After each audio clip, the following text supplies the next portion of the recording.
हरे कृष्णा।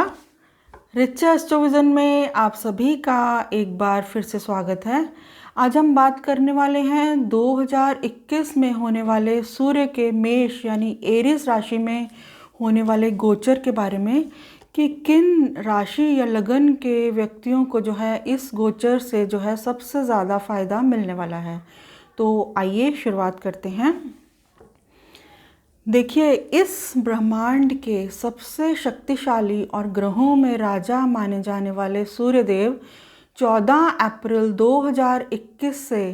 14 मई 2021 तक अपने परम मित्र मंगल की मेष राशि में अश्विनी नक्षत्र में जो है वो संचरण करने वाले हैं। तो मेष राशि जो है वो अग्नि तत्व प्रधान राशि है और इस जो सूर्य ग्रह हैं वो भी अग्नि तत्व प्रधान ग्रह हैं। तो इस तरह से सूर्य देव जो हैं अपने परम मित्र मंगल की मेष राशि में बहुत ज़्यादा शक्तिशाली होकर अश्विनी नक्षत्र में जो है वो संचरण करने वाले हैं और इसी दौरान वो जो है मेष राशि में अश्विनी नक्षत्र में 10 डिग्री पर उच्च के यानी कि एग्जॉल्टेड भी माने जाते हैं। तो सूर्य का ये जो गोचर है, ये अश्विनी नक्षत्र में मेष राशि में जो गोचर है, ये एक इसका जो सबसे खास प्रभाव जो रहने वाला है वो ये है कि सूर्य देव जो हैं मेष राशि में अश्विनी नक्षत्र में रहेंगे, जो कि हीलिंग से संबंधित नक्षत्र माना जाता है। तो इस गोचर के दौरान सूर्यदेव सारे संसार में जो है जीवनी शक्ति का संचार करेंगे, जिसके प्रभाव स्वरूप लोगों में जो है बीमारियों से लड़ने की जो शक्ति है उसमें वृद्धि होने की संभावना है। उनकी जो है इम्यूनिटी पावर जो है वो स्ट्रांग होने की संभावना है। तो देखिए, सूर्य ग्रह जो कि कारक हैं पावर, स्टेटस, अथॉरिटी, गवर्नमेंट, हमारी लीडरशिप क्वालिटीज़ की, हमारे कॉन्फिडेंस लेवल और इम्यूनिटी पावर को भी सूर्य ग्रह से ही देखा जाता है। तो जिन व्यक्तियों के बर्थ चार्ट में सूर्य ग्रह जो है एक कारक ग्रह होकर, शुभ भावों के स्वामी होकर पॉजिटिवली प्लेस्ड हैं, तो उन सभी के लिए ये जो सूर्य का ट्रांजिट है मेष राशि में, ये बहुत ही खास रहने वाला है। और स्पेशली तब अगर किसी व्यक्ति की सूर्य या मंगल की महादशा या अंतर्दशा भी चल रही हो। तो देखिए, तो इस कड़ी में जो सबसे पहली राशि या जो सबसे पहला लगन है जिसके संबंधित व्यक्तियों को सबसे ज़्यादा जो है फ़ायदा होने की संभावना है, वो है मेष यानी कि एरीज लगन के व्यक्ति। देखिए, लग्न में ही उच्च के सूर्य के आने से सबसे पहले तो है सबसे पहली चीज़ तो मेष लगन के जो व्यक्ति हैं वो अपने आप को हाईली एनर्जेटिक फील करेंगे। और इसके साथ ही सूर्य जो कि कारक हैं पावर, अथॉरिटी और मान सम्मान के, तो मेष लगन के व्यक्तियों के लगन में ही उच्च के सूर्य आने से जो है उनके मान सम्मान में, पावर, अथॉरिटी में जो है वो वृद्धि होने की संभावना है। इसके साथ ही जो मेष लगन में सूर्य जो हैं वो 5th हाउस के स्वामी होकर जो है उच्च अवस्था में लगन में प्लेस्ड होंगे। तो इस स्थिति में जो है 5th हाउस जो कि दिखाता है हमारे टैलेंट को, क्रिएटिविटी को और संतान को, तो 5th लॉर्ड का जो है लगन में एग्जॉल्टेड होना, तो इस स्थिति में जो है मेष लगन के व्यक्तियों को जो है अपने टैलेंट से, अपनी क्रिएटिविटी से बहुत फ़ायदा हो सकता है और संतान से संबंधित मैटर्स में भी जो है उन्हें फ़ायदा हो सकता है। तो लेकिन मेष लगन के व्यक्तियों को एक चीज़ के संबंध में केयरफुल रहने की ज़रूरत है, क्योंकि यहाँ पर 1st हाउस में जो है मेष राशि में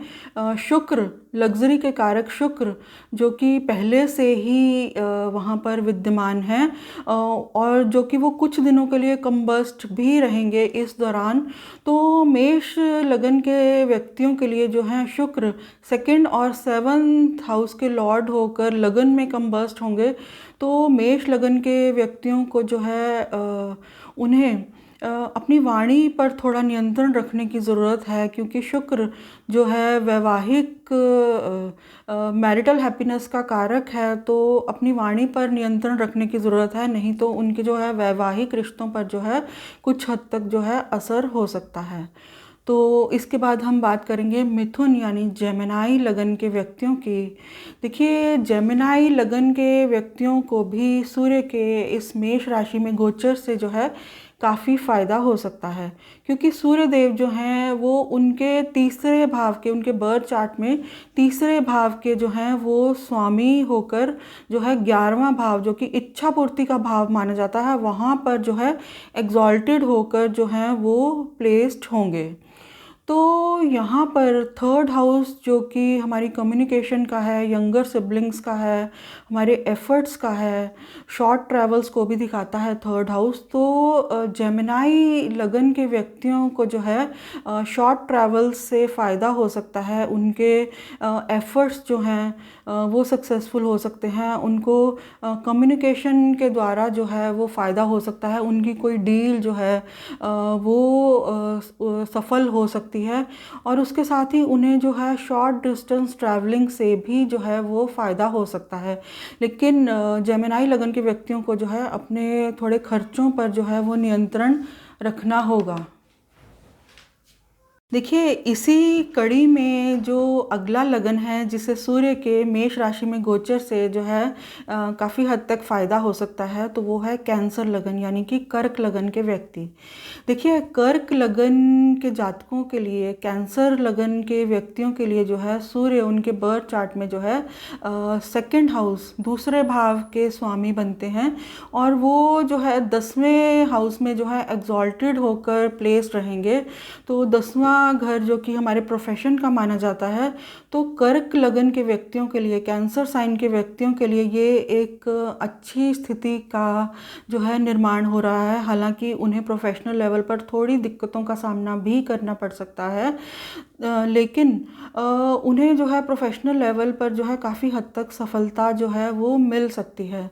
तो अगर कैंसर लगन के व्यक्ति जो हैं बहुत देर से प्रोफेशनल लेवल पर कोई इन्वेस्टमेंट करने की सोच रहे थे, या किसी भी तरह की जो अगर वो इन्वेस्टमेंट करने की काफ़ी देर से वो प्लानिंग कर रहे थे, सोच रहे थे, तो इस समय के दौरान सूर्य के मेष राशि में गोचर के दौरान जो हैं वो सफल हो सकते हैं इस संबंध में। लेकिन उन्हें जो है कैंसर साइन के व्यक्तियों को थोड़ा केयरफुल रहने की भी ज़रूरत है, क्योंकि 10th हाउस में मेष राशि में जो है शुक्र कुछ दिनों के लिए जो है अस्त भी रहेगा। तो इस स्थिति में जो है उनके परिवार के व्यक्ति जो हैं ये शिकायत भी कर सकते हैं कि ये जो कर्क लगन के जो व्यक्ति हैं ये अपने परिवार पर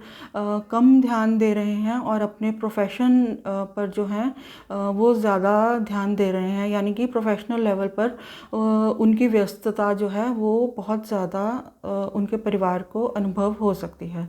तो इसके बाद मैं बात करना चाहूँगी सिंह लगन के व्यक्तियों की, लियो साइन के व्यक्तियों की। देखिए, यहाँ पर जिन भी व्यक्तियों का जो है सिंह लगन है, तो यहाँ पर जो है सूर्य उनके लग्नेश होकर 9वें भाव में मेष राशि में जो है एग्जॉल्टेड होने जा रहे हैं। तो ये स्थिति भी जो है बहुत अच्छा संयोग जो है बना रही है ट्रांजिट में। तो देखिए, यहाँ पर जो है सूर्य कारक हैं मान सम्मान के, अथॉरिटी के। तो जो सिंह लगन के व्यक्ति हैं उनका जो है मान सम्मान और अथॉरिटी में जो है वो वृद्धि होने की संभावना है, और 9वां भाव जो कि धर्म का है, स्पिरिचुअलिटी का है, और लॉन्ग डिस्टेंस ट्रैवलिंग का भी है। तो इन व्यक्तियों का जो है धर्म में जो रुचि जो है वो बढ़ सकती है, स्पिरिचुअलिटी में इंटरेस्ट उनका बढ़ सकता है, और इसके साथ ही वो लॉन्ग डिस्टेंस ट्रैवलिंग की संभावना भी बनती दिखाई देती है। वो किसी तीर्थ यात्रा पर भी जो है वो जा सकते हैं। तो देखिए, इसी कड़ी में जो अगला लगन या राशि है वो है सजिटेरियस यानी धनु लगन के व्यक्ति, जिन्हें सूर्य के इस मेष राशि में जो है गोचर से जो है फ़ायदा हो सकता है। देखिए, धनु लगन के व्यक्तियों के लिए जो है सूर्य देव उनके 9वें भाव जो कि भाग्य का स्थान है, उस भाव के स्वामी बनते हैं, और भाग्य के स्वामी होकर वो जो है 5वें भाव में उच्च होकर जो है वो प्लेस्ड रहेंगे इस गोचर के दौरान। तो देखिए धनु लगन के व्यक्तियों के लिए जो है जो पंचम भाव जो है वो क्रिएटिविटी, किसी भी लगन के व्यक्तियों के लिए जो पंचम भाव है वो क्रिएटिविटी का माना जाता है, टैलेंट का माना जाता है।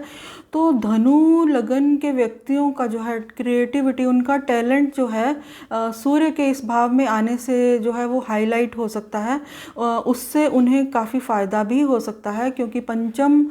भाव के जो सूर्य हैं वो लाभ भाव को भी यहाँ पर जो है एस्पेक्ट, उस पर भी जो है वो दृष्टि डाल रहे हैं। तो इस तरह से धनु लगन के व्यक्तियों के लिए भी ये जो गोचर है वो बहुत लाभदायक हो सकता है। और धनु लगन के व्यक्ति जो हैं, सेजिटेरियस साइन के व्यक्ति जो हैं, वो खुद को क्रिएटिव एक्टिविटीज़ में बहुत ज़्यादा इन्वॉल्व रख सकते हैं इस गोचर के दौरान, और जिसकी वजह से उन्हें जो है इंटरनल हैप्पीनेस भी प्राप्त हो सकती है। तो आखिर में मैं ये कहना चाहूँगी कि देखिए सूर्य देव जो कि कारक हैं पावर, अथॉरिटी, मान सम्मान और जीवनी शक्ति के, तो सभी व्यक्ति भले ही वो किसी भी लगन या राशि के हों, तो सभी व्यक्ति जो हैं सूर्य के इस गोचर का जो है फ़ायदा उठा सकते हैं अपनी लाइफ में जो है पॉजिटिविटी लाने के लिए। तो अपने जीवन में पॉजिटिविटी लाने के लिए जो है उसका जो सबसे जो सिंपलेस्ट जो रेमेडी है वो ये है कि हम किसी भी सूर्य मंत्र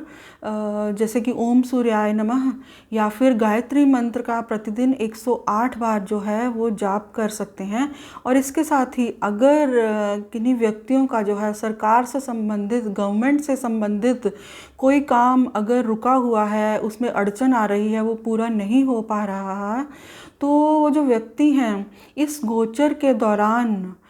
हर रविवार को जो है सूर्य देव को 500 ग्राम साबुत बादाम जो हैं वो अर्पित करके जो है उनका आशीर्वाद प्राप्त कर सकते हैं। तो ये था मेरा छोटा सा विश्लेषण। अगर आपको ये वीडियो अच्छा लगा हो तो प्लीज़ मेरे चैनल को सब्सक्राइब करें, मेरे वीडियो को लाइक करें। हरे कृष्णा।